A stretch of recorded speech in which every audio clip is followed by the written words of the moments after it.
السلام علیکم ناظرین حضرت خالد بن ولید اور برہنہ مجاہد زرار بن ازور رضی اللہ تعالیٰ عنہم سوار دستے کے ساتھ سرپٹ گھوڑے دوڑاتے ابو القدس پہنچ گئے۔ رومیوں کے گھیرے میں آئے ہوئے مجاہدین لڑ تو رہے تھے لیکن کٹ کٹ کر گر رہے تھے۔ تکبیر کے نعرے لگاؤ۔ حضرت خالد بن ولید نے اپنے سواروں کو حکم دیا۔ ابو القدس اور اس کے میدان جنگ کی فضا اللہ اکبر کے گرجدار نعروں سے گونجنے گرجنے لگی۔ نعرے لگوانے سے حضرت خالد کا مقصد یہ تھا کہ گھیرے میں آئے ہوئے مجاہدین کو پتہ چل جائے کہ مدد آ گئی ہے۔ اس کے علاوہ رومیوں کو دہشت زدہ کرنا بھی مقصود تھا۔ ان نعروں کی گھن گرج میں خالد بن ولید نے اپنا مخصوص نعرہ لگایا، انا فارس الجدید، انا خالد بن ولید۔ رومیوں نے یہ نعرہ پہلے بھی سنا تھا۔ حضرت خالد حملہ کرتے تو یہ نعرہ لگایا کرتے تھے۔ رومیوں نے مسلمانوں سے مختلف میدانوں میں لڑ کر دیکھا تھا۔ حضرت خالد کے اس نعرے کے ساتھ ہی رومیوں پر قیامت ٹوٹ پڑتی تھی۔ آپ رضی اللہ تعالیٰ عنہ کا یہ نعرہ مجاہدین میں نئی روح پھونک دیا کرتا تھا۔ ابو القدس کے کارزار میں تکبیر کے نعروں کے ساتھ رومیوں نے انا خالد بن ولید کی للکار سنی تو ان کی توجہ گھیرے میں لیے ہوئے مجاہدین کی طرف سے ہٹ گئی۔ حضرت خالد نے اپنے سواروں کو میدان کارزار کے ارد گرد پھیلا دیا اور اتنا تیز حملہ کروایا کہ رومیوں کو سنبھل کر اپنی ترتیب بدلنے کی مہلت ہی نہ ملی۔ اب وہ خود گھیرے میں آ گئے تھے۔ اس وقت تک وہ بہت سے مجاہدین کو شہید اور بے شمار کو شدید زخمی کر چکے تھے۔ بچے کچے مجاہدین کو خالد بن ولید کی مدد ملی تو ان کے حوصلوں میں نئی جان آ گئی۔ رومی سوار مارکے سے نکل کر بھاگنے لگے اور وہ بھاگ بھی گئے، لیکن اپنے مرے ہوئے اور شدید زخمی ساتھی جو چھوڑ گئے ان کی تعداد زیادہ تھی۔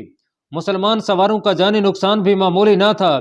یہ مارکا اتنا خون ریز تھا کہ خالد بن ولید بھی بری طرح زخمی ہوئے تھے۔ انہوں نے شہیدوں کی لاشیں اکٹھی کرنے اور شدید زخمیوں کو اٹھانے کا حکم دیا، اور دوسرا حکم یہ دیا کہ میلے کی تمام دکانوں کا سامان مال غنیمت کے طور پر اٹھا لیا جائے۔ حضرت خالد بن ولید واپس دمشق پہنچے تو ان کے ساتھ بہت زیادہ اور بہت ہی قیمتی مال غنیمت تھا۔ رومیوں کے سینکڑوں گھوڑے اور ہتھیار بھی مال غنیمت میں شامل تھے۔ آپ رضی اللہ تعالیٰ عنہ نے اپنے جسم پر کئی زخم کھا کر یہ ثابت کر دیا تھا کہ سپہ سالاری سے معزولی انہیں ان کے فرائض سے ہٹا نہیں سکتی۔ سپہ سالار ابو عبیدہ نے مال غنیمت کا 5واں حصہ خلافت یعنی بیت المال کے لیے مدینہ بھیجا، اور ساتھ حضرت عمر کے نام پیغام میں تفصیل سے لکھوایا کہ ان کی غلطی سے کیا صورتحال پیدا ہو گئی تھی اور کس طرح خالد بن ولید نے اس صورتحال کو یکسر بدل کر رکھ دیا۔ ابو عبیدہ نے اپنے اس پیغام میں خالد بن ولید کی شجاعت اور فرض شناسی کو دل کھول کر خراج تحسین پیش کیا تھا۔ حضرت عمر بڑے سخت باپ کے فرزند تھے۔ طبقات ابن سعد میں لکھا ہے کہ عمر رضی اللہ تعالیٰ عنہ لڑکپن کی عمر کو پہنچے تو ان کے والد خطاب نے انہیں اونٹوں کو باہر لے جا کر چرانے اور پانی پلانے کی ذمہ داری سونپ دی۔ اس زمانے میں اس کام کو گھٹیا نہیں سمجھا جاتا تھا، لیکن والد عمر رضی اللہ تعالیٰ عنہ کے ساتھ بہت سختی سے پیش آتے تھے۔ حضرت عمر تھک کر باہر کہیں لیٹ جاتے اور والد دیکھ لیتے تو آپ کی پٹائی کر دیتے تھے۔ اس مقام کا نام ذبحنان تھا جہاں عمر رضی اللہ تعالیٰ عنہ اپنے اونٹ لے جایا کرتے تھے۔ یہ مقام مکہ مکرمہ کے نزدیک ہی ہے۔ حضرت عمر کو اللہ تعالیٰ نے خلافت عطا کی تو ایک روز اس مقام کے قریب سے گزرے تو رک گئے، چند لمحے اس جگہ کو دیکھتے رہے، پھر ان کی آنکھوں میں آنسو آ گئے۔ اللہ اکبر، اللہ اکبر۔ حضرت عمر نے دونوں ہاتھ پھیلا کر کہا، میں نمدے کا کرتا پہنے یہاں اونٹ چرایا کرتا تھا۔ میں تھک کر بیٹھ یا لیٹ جاتا تو باپ مجھے مارا پیٹا کرتا تھا، اور آج اللہ تعالیٰ کے سوا میرے اوپر کوئی اور حاکم نہیں۔ ناظرین، حضرت عمر کے ان الفاظ میں تکبر اور غرور نہیں تھا، بلکہ اللہ تعالیٰ کا خوف تھا کہ خلافت جیسی عظیم اور نازک ذمہ داری میں کوئی کوتاہی یا لغزش ہو گئی تو اللہ کو کیا جواب دیں گے۔ ان کے قول و فعل میں بال برابر بھی تضاد نہیں تھا۔ خلافت کے ابتدائی دنوں میں انہوں نے جو خطبے دیے ان سے ان کی فطرت اور عظمت کا پتہ چلتا ہے۔ ایک خطبے میں حضرت عمر نے کہا، میں مسلمان ہوں اور ایک کمزور بندہ ہوں، اللہ تعالیٰ کی مدد اور رہنمائی کا طلبگار ہوں۔ خلافت میری فطرت میں کوئی تبدیلی نہیں لائے گی۔ عظمت صرف اللہ تعالیٰ کی ہے، کسی بندے کا اس عظمت میں کوئی حصہ نہیں۔ تم میں سے کوئی نہیں کہہ سکے گا کہ عمر خلیفہ بن کر بدل گیا ہے۔ اپنے دل کی ہر بات کھول کر تمہارے سامنے رکھتا ہوں۔ اگر کسی کی کوئی ضرورت پوری نہ ہوئی، یا کسی پر ظلم و ستم ہوا ہو، یا کسی کو میرے مزاج سے دکھ پہنچا ہو تو وہ مجھے پکڑے، میں بھی تم جیسا ایک انسان ہوں۔ حضرت عمر کا یہ فیصلہ تو خاص طور پر جرأت مندانہ تھا کہ جن مرتدین کو غلام اور ان کی جن عورتوں کو لونڈیاں بنا کر رکھا گیا ہے انہیں آزاد کر دیا جائے۔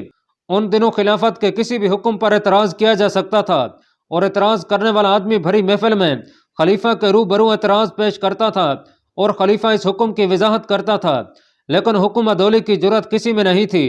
جرأت نہ کرنے کی وجہ یہ نہیں تھی کہ لوگ سزا سے ڈرتے تھے، بلکہ یہ تھی کہ لوگوں کا ایمان اور کردار مضبوط تھا اور ان میں ڈسپلن تھا۔ امیر کی اطاعت کو وہ فرض سمجھتے تھے۔ حضرت عمر کا جواب تھا، اللہ کا کوئی بندہ اللہ کے کسی بندے کا غلام نہیں ہو سکتا۔ یہ تو وہ استدلال تھا جو عمر رضی اللہ تعالیٰ عنہ لوگوں کو دیتے تھے، لیکن انہوں نے اور سلار مسنہ بن حرثہ نے کچھ اور ہی سوچا تھا۔ ان کی اس سوچ کے نتائج بھی جلد ہی سامنے آ گئے۔ ناصرہ بنت جبار کوئی ایسی بوڑھی عورت نہیں تھی کہ اس کی کمر دوہری اور سر کے اتنے زیادہ بال سفید ہو جاتے۔ اس کی یہ حالت صرف 1 سال میں ہو گئی تھی کہ 35 سال کی عمر میں وہ 70-72 سال کی بڑھیا لگتی تھی۔ یہ دو نوجوان بیٹوں کی جدائی کے اثرات تھے۔ اس کے دونوں بیٹے مسلمانوں کے خلاف ارتداد کی جنگ میں لڑے اور دونوں زخمی ہو کر پکڑے گئے تھے۔ ان کا باپ مارا گیا تھا۔ مسلمان خلیفہ رسول حضرت ابو بکر کے حکم کے مطابق دونوں بھائیوں کو اٹھا کر اپنے ساتھ مدینے لے گئے تھے۔ پھر ان کی بستی کو آگ لگا دی گئی۔ یہ بنو فرازہ کا ایک خاندان تھا جو بستی بطح میں رہتا تھا۔ اس قبیلے نے اسلام قبول کر لیا تھا۔ رسول اللہ صلی اللہ علیہ وسلم رحلت فرما گئے تو ایک شخص طلحہ نے نبوت کا دعویٰ کر دیا۔ اس قبیلے کے لوگوں نے اسے نبی تسلیم کر لیا۔ اسی قبیلے نے نہیں 2-3 اور قبیلوں نے بھی اسے نبی مان لیا۔ مدینہ اطلاع پہنچی تو مجاہدین کے لشکر ارتداد کو ختم کرنے کے لیے چل پڑے۔ ایک لشکر کے سالار خالد بن ولید تھے۔ مجاہدین کے سالار اس توقع کے ساتھ مرتدین کے علاقوں میں گئے تھے کہ ان قبیلوں کو چند دنوں میں مطیع کر لیں گے، لیکن وہاں پہنچے تو پتہ چلا کہ ان کا سامنا ایک منظم اور پرعزم لشکر سے ہے جو آسانی سے ہتھیار نہیں ڈالے گا۔ میں ان مرتدین کو صرف ختم ہی نہیں کروں گا، حضرت خالد بن ولید نے کہا، میں انہیں اسلام کے دائرے میں ایک بار پھر لا کر انہیں ایسا پکا مسلمان بناؤں گا کہ کبھی اسلام سے انحراف کا نام نہیں لیں گے۔ حضرت خالد نے اپنا یہ عہد پورا کر کے بھی دکھا دیا، لیکن جانوں اور لہو کے بے دریغ نذرانے دے کر۔ مرتدین کی عورتیں بھی لڑائیوں میں شامل تھیں اور بعض مرتد قبیلوں کی قیادت بھی عورتوں کے پاس ہی تھی۔ یہاں ذکر بنو فرازہ کا ہو رہا ہے۔ اس قبیلے کے ایک سردار طلحہ نے نبوت کا دعویٰ کیا تھا۔ وہ پیش گویاں کیا کرتا تھا۔ مسلمانوں کا لشکر آیا تو لوگوں نے اس سے پوچھا کہ اب کیا ہوگا۔ اس نے کہا کہ وحی نازل ہونے والی ہے۔ بڑے ہی خون ریز مار کے لڑے گئے۔ مرتدین کے قدم اکھڑ گئے۔ ان کا جانی نقصان اتنا زیادہ ہوا کہ وہ بوکھلا گئے۔ لوگ خوف زدگی کے عالم میں طلحہ کے پاس جا کر پوچھتے تھے کہ وحی کب نازل ہوگی اور خدا کی مدد کب آئے گی۔ اس وقت طلحہ اپنے خیمے میں دبکا ہوا بیٹھا تھا۔ اس وقت اتنا زیادہ کشت و خون ہو چکا تھا کہ طلحہ کو نبی ماننے والوں کی آنکھیں کھل چکی تھیں اور اس کے اپنے لوگوں کی آوازیں اٹھنے لگی تھیں۔ طلحہ کذاب ہے، لوگو مت جانے گنواؤ اس جھوٹے آدمی پر، بھاگو اپنی جانیں بچاؤ، ہم دھوکے میں مارے جا رہے ہیں۔ بنو فرازہ کے جو آدمی بچ گئے تھے وہ بھاگ اٹھے۔ ناصرہ بنت جبار لڑائی کے میدان میں اپنے خاوند اور اپنے دونوں بیٹوں کو پکارتی اور پاگلوں کی طرح دوڑتی پھر رہی تھی۔ اسے اپنے خاوند کی لاش نظر آ گئی جو خون میں نہئی ہوئی تھی۔ وہ خاوند کی لاش کے قریب بیٹھ کر سینہ کو بھی کرنے لگی، تو حق پر اپنی جان دیتا تو آج میں اپنا سر نہ پیٹ رہی ہوتی۔ ناصرہ کہہ رہی تھی، تو ایک جھوٹے آدمی کے فریب میں آ کر اپنی جان اور میرا سہاگ گنوا بیٹھا۔ اپنے دونوں بیٹوں کو بھی تو اپنے ساتھ لیے جا رہا ہے۔ میں رونے اور چلانے کے لیے اکیلی رہ گئی ہوں۔ اس نے اپنے بیٹوں کو نہ ڈھونڈا۔ اپنے خاوند کی لاش اور دور دور تک بکھری ہوئی لاشیں دیکھ کر اسے یقین ہو گیا کہ اس کے بیٹے بھی مارے گئے ہیں۔ وہ کچھ دیر اپنے خاوند کی لاش پر روتی بین کرتی اور سینہ کو بھی کرتی رہی۔ وہ اچانک چپ ہو گئی اور خلا میں گھرنے لگی۔ اس کے دانت پس رہے تھے۔ وہ اٹھ کھڑی ہوئی اور طلحہ کے خیمے کی طرف دوڑ پڑی۔ طلحہ کذاب ہے، وہ چلاتی جا رہی تھی۔ طلحہ نبی نہیں، کہاں ہے جھوٹا نبی؟ میں اس کا منہ نوچ لوں گی، اس کی کھال ادھیڑ دوں گی، اپنے 2 جوان بیٹوں اور ان کے باپ کے خون کا انتقام لوں گی۔ طلحہ اپنے خیمے میں تھا، اس کی بیوی اس کے ساتھ تھی۔ خیمے کے باہر ایک گھوڑا اور ایک اونٹ بندھا ہوا تھا، دونوں سواری کے لیے تیار کھڑے تھے۔ خیمے کے ارد گرد وہ آدمی جمع ہو کر شور و غل بپا کر رہے تھے جو مسلمانوں کے ہاتھوں کٹنے سے بچ گئے تھے۔ طلحہ بہہ رہو، سچے ہو تو معجزہ دکھاؤ، ہمیں بتاؤ ہم کیا کریں، سچے نبی ہو تو ڈرتے کیوں ہو، بہہ رہو۔ یہ لوگوں کی پکار تھی، ان کی آوازیں آپس میں گڈ مڈ ہو رہی تھیں اور شور بڑھتا جا رہا تھا۔ طلحہ اپنی بیوی کے ساتھ باہر نکلا۔ اس نے اونٹ کو بٹھایا اور اس پر اپنی بیوی کو سوار کرا کے اونٹ کو اٹھا دیا، پھر گھوڑے پر سوار ہوا۔ تم پوچھتے ہو کہ اب کیا کریں؟ طلحہ نے لوگوں سے مخاطب ہو کر کہا، میں بتاتا ہوں، جن کے پاس گھوڑے اور اونٹ ہیں وہ میری طرح ان پر خود سوار ہوں اور اپنے بیوی بچوں کو بھی سوار کرائیں اور بھاگ جائیں۔ ٹھہر جا جھوٹے نبی، یہ ناصرہ کی آواز تھی، وہ دوڑی آ رہی تھی، میں تیرا گلا گھونٹ دوں گی۔ طلحہ نے گھوڑے کو ایڑ لگا دی اور اس کی بیوی نے اونٹ دوڑا دیا۔ گھوڑا اور اونٹ لوگوں کے ہجوم کو چیرتے نکل گئے اور کچھ دور جا کر نظروں سے اوجھل ہو گئے۔ اس دن کے بعد طلحہ کسی کو نظر نہ آیا۔ یہ ان دنوں کا واقعہ ہے جب ابو بکر خلیفہ تھے۔ حضرت خالد نے کئی اور قبیلوں کو جو قبول اسلام کے بعد مرتد ہو گئے تھے تہ تیگ کیا اور انہیں ذہن نشین کرایا کہ محمد رسول اللہ صلی اللہ علیہ وسلم پر نبوت اور رسالت ختم ہو گئی ہے، اور اب جو کوئی نبوت کا دعویٰ کرے گا وہ جھوٹا اور فریب کار ہوگا۔ حضرت خالد نے طلحہ کی نبوت کو ملیا میٹ کر دیا اور بنو فرازہ کو جو ایک طاقتور قبیلہ تھا کمزور کر دیا۔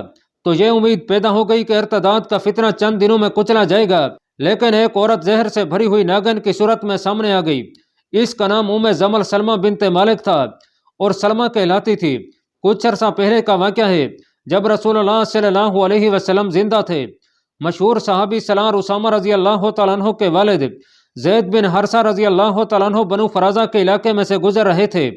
تاریخ میں یہ پتہ نہیں چلتا کہ وہ اس علاقے میں کیوں گئے تھے۔ ان کے ساتھ چند ایک آدمی تھے۔ بنو فرازہ مسلمانوں کا دشمن قبیلہ تھا۔ اس کے سردار تو مسلمانوں کے دشمن تھے ہی، لیکن سرداروں کے خاندان کی ایک عورت ام کرفہ فاطمہ بنت بدر کے دل میں مسلمانوں کے خلاف نہ جانے کیوں اتنا زہر بھرا ہوا تھا کہ وہ دوسرے قبیلوں میں بھی مسلمانوں کے خلاف زہر پھیلاتی رہتی تھی۔ اس عورت کو کسی نے بتایا کہ کچھ مسلمان وادی قرا میں جا رہے ہیں۔ فاطمہ بنت بدر قبیلے میں بگولے کی طرح گھوم گئی۔ بنو فرازہ کے بہت سے آدمی مسلح ہو کر وادی قرا میں جا پہنچے اور زید اور ان کے ساتھیوں کو للکارا۔ ان مسلمانوں نے مقابلہ تو بے جگری سے کیا، مگر یہ مقابل آدمی زیادہ تھے۔ تمام مسلمان شہید ہو گئے۔ بنو فرازہ کے آدمی ان سب مقتولین کی جامع تلاشی کے بعد سارا مال غنیمت لے گئے۔ ان کے جانے کے بعد لاشوں میں سے ایک لاش نے حرکت کی۔ وہ زید بن حارثہ رضی اللہ تعالیٰ عنہ تھے۔ انہوں نے دم سادھ لیا تھا۔ وہ شدید زخمی تھے، زخم گہرے تھے، قاتل انہیں مردہ سمجھ رہے تھے۔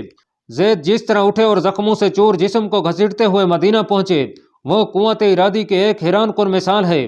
مدینہ پہنچ کر زید نے رسول اللہ صلی اللہ علیہ وسلم کو بتایا کہ بنو فرازہ کے آدمیوں نے ان کے ساتھیوں کو قتل کر دیا ہے۔ رسول اللہ صلی اللہ علیہ وسلم نے اسی وقت جوابی کارروائی کرنے کی بجائے فرمایا کہ زید کے زخم ٹھیک ہو جائیں گے تو یہ خود انتقامی کارروائی کریں گے۔ زید بن حارثہ کے زخم جلدی ٹھیک ہو گئے۔ رسول اللہ صلی اللہ علیہ وسلم نے انہیں مجاہدین کا ایک لشکر دے کر انتقامی کارروائی کے لیے بھیجا۔ زید نے بنو فرازہ پر بڑا شدید حملہ کیا۔ اس قبیلے نے زید بن حارثہ کے ساتھیوں کو بے گناہ قتل کیا تھا، اس لیے زید کے قہر و غضب کا یہ علم تھا جیسے وہ آسمانی بجلی بن کر بنو فرازہ پر گرے ہوں۔ بنو فرازہ نے جم کر مقابلہ کیا، لیکن انتقام کی آگ میں بھڑکتے ہوئے مجاہدین نے ان کے قدم جمنے نہ دیے۔ اس قبیلے کے بے شمار آدمی مارے گئے اور جو بچ گئے وہ بھاگ نہ سکے، انہیں گرفتار کر لیا گیا۔ ان قیدیوں میں یہ عورت بھی تھی جس کا نام ام کرفہ فاطمہ بنت بدر تھا۔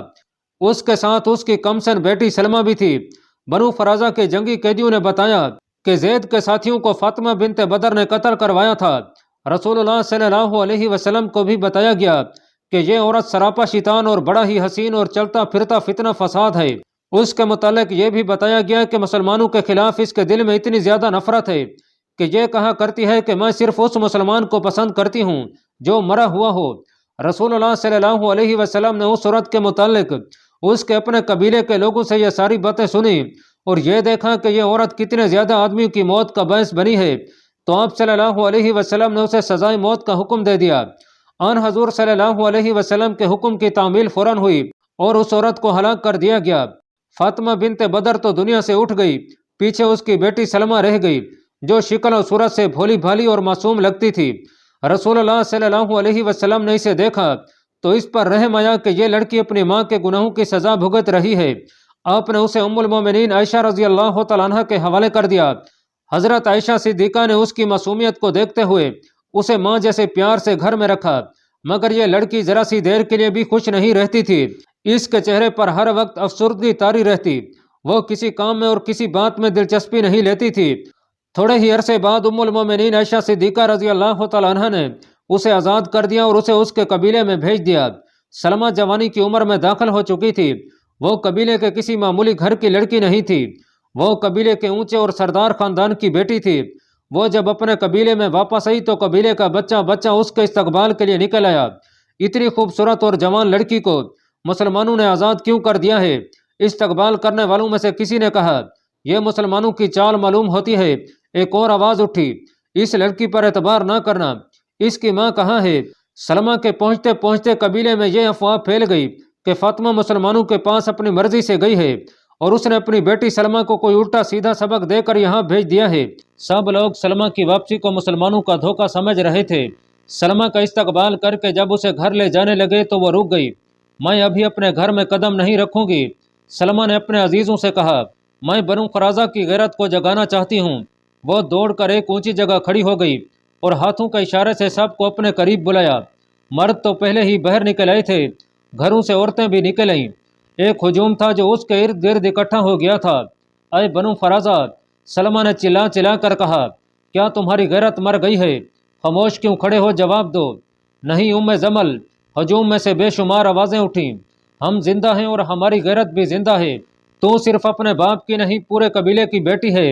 ایک آدمی نے بڑی ہی بلند آواز میں کہا، سچ بتا، کیا مسلمانوں نے تمہیں لونڈی بنا کر نہیں رکھا تھا؟ اور یہ بھی بتا، ایک اور آواز اٹھی، تیری ماں کہاں ہے؟ مجھے مسلمانوں نے لونڈی بنا کر نہیں رکھا تھا، سلمہ نے بلند آواز سے جواب دیا۔ انہوں نے تو مجھے بیٹی بنا رکھا تھا، لیکن انہوں نے میری ماں کو قتل کر دیا ہے۔ فاطمہ بنت بدر قتل ہو گئی ہے، وہ تو بنو قریظہ کی روح تھی۔ اور ایسی بہت سی آوازیں تھیں جو اٹھتی چلی گئیں۔ سلمہ قبیلے میں جو آگ بھڑکانا چاہتی تھی وہ بھڑک اٹھی۔ وہ کچھ دیر خاموش رہی، جب لوگوں کا شور ذرا کم ہوا تو وہ بولی، کیا میری ماں نے تمہیں بتایا نہیں تھا کہ مسلمان قابل نفرت لوگ ہیں؟ سلمہ نے بڑی ہی بلند آواز سے کہا، انہوں نے اپنے چند ایک مقتولین کا انتقام لینے کے لیے اپنے پورے لشکر سے ہم پر چڑھائی کی تھی۔ سیدھی بات کر ام زمل سلمہ، ایک آواز اٹھی، تو کیا چاہتی ہے؟ مدینہ پر حملہ؟ سلمہ نے دونوں بازو جذبے کے جوش سے اوپر اٹھا کر کہا، میں مدینے پر حملہ کر کے مسلمانوں کے شہر کی اینٹ سے اینٹ بجا دینا چاہتی ہوں۔ اگر تم میں غیرت ہے تو اس شہر کو بنیادوں سے اکھاڑ دو، اس کا نام و نشان مٹا دو۔ سلمہ نے لوگوں کو ایسا بھڑکایا کہ انہوں نے وہیں کھڑے کھڑے حلف اٹھانے شروع کر دیے۔ بنو قریظہ نے تو لشکر تیار کر لیا، لیکن مدینے پر حملہ کوئی معمولی مہم نہیں تھی۔ اس وقت تک مسلمان ایسی جنگی طاقت بن چکے تھے جسے للکارنے کے لیے ان سے زیادہ جنگی طاقت کی ضرورت تھی۔ سلمہ نے خود بھی استادوں سے جنگی تربیت اور دست بدست لڑائی کے طریقے سیکھے۔ اتنے میں رسول اللہ صلی اللہ علیہ وسلم رحلت فرما گئے اور اس کے فوراً بعد ہی ان علاقوں میں ارتداد کا فتنہ اٹھا اور جنگیں شروع ہو گئیں۔ طلحہ نے نبوت کا دعویٰ کیا اور خالد بن ولید نے اسے بہت بری شکست دی۔ بنو قریظہ کے لوگ مارے گئے اور جو بچ گئے وہ ادھر ادھر کے علاقوں میں بھاگ گئے۔ ان کے کچھ اتحادی قبیلے بھی تھے جن میں غطفان، تیب، بنو سلیم اور بنو حوازن خاص طور پر قابل ذکر ہیں۔ یہ سب حضرت خالد سے شکست کھا کر بھاگ تو گئے تھے، لیکن انہوں نے شکست تسلیم نہ کی اور سلمہ کے ہاں جا پہنچے اور اسے کہا کہ وہ اس کے لشکر میں اپنے قبیلوں کو شامل کریں گے۔ سلمہ یہی چاہتی تھی، اس کے پاس اپنا لشکر تیار تھا۔ ان قبیلوں کو ساتھ ملایا تو اس کا لشکر اتنا بڑا ہو گیا کہ سلمہ مسلمانوں کے مقابلے میں آ سکتی تھی۔ ایک روز سلمہ اس لشکر کو لے کر براخہ کی طرف کوچ کر گئی۔ اس وقت خالد بن ولید طلحہ کو شکست دے کر براخہ میں تھے۔ حضرت خالد نے ہر طرف اپنے جاسوس بھیج رکھے تھے۔ انہیں قبل از وقت اطلاع مل گئی کہ ایک لشکر بڑھا آ رہا ہے۔ حضرت خالد نے لشکر کے پہنچنے کا انتظار کرنے کی بجائے اپنے لشکر کو تیار کر کے اس سمت کو چل پڑے جدھر سے سلمہ کا لشکر آ رہا تھا۔ آپ رضی اللہ تعالیٰ عنہ کے ساتھ نفری کم تھی، اس کمی کو وہ اپنی جنگی فراست سے پورا کیا کرتے تھے۔ اس موقع پر انہوں نے یہ سوچا کہ بنو قریظہ کا لشکر سفر کا تھکا ہوا ہوگا، اسے آرام کرنے اور جنگی ترتیب میں آنے کی مہلت ہی نہ دی جائے۔ سلمہ کی ماں فاطمہ جنگ میں ایک سجے سجائی اونٹ پر سوار لشکر کے آگے آگے چلا کرتی تھی۔ وہ اپنے آپ کو اپنے اور دوسرے قبیلوں کی غیرت کی علامت سمجھا کرتی تھی۔ اس کی بیٹی سلمہ بھی آج حضرت خالد کے مقابلے میں جا رہی تھی تو وہ ایک بڑے ہی تندرست، موٹے، تازے اور قوی ہیکل اونٹ پر سوار تھی۔ یہ اونٹ میدان جنگ کا تربیت یافتہ تھا۔ اس ایک اونٹ کے گرد 100 شتر سواروں کا گھیرا تھا۔ تمام اونٹ غیر معمولی طور پر تندرست و توانا اور بدمست تھے۔ ایک مورخ نے یہ بھی لکھا ہے کہ ان 100 اونٹوں کو شراب پلائی گئی تھی۔ ان کے سوار لمبی برچیوں اور تلواروں سے مسلح تھے اور وہ سب جوش و خروش سے نعرے لگا رہے تھے۔ حضرت خالد کا لشکر عام چال سے بڑھتا جا رہا تھا۔ آخر سلمہ کا لشکر آتا نظر آیا۔ آپ رضی اللہ تعالیٰ عنہ نے ایک لمحہ بھی ضائع نہ کیا اور حملے کا حکم دے دیا۔ مجبوری یہ تھی کہ مسلمانوں کی نفری دشمن کے مقابلے میں بہت ہی تھوڑی تھی۔ سلمہ کے لشکر کی تعداد بھی زیادہ تھی اور اس لشکر نے بلند بانگ نعرے لگا لگا کر ایسا تاثر پیدا کر دیا تھا جیسے وہ لوگ مسلمانوں کے جسموں کے پرخچے اڑا دیں گے۔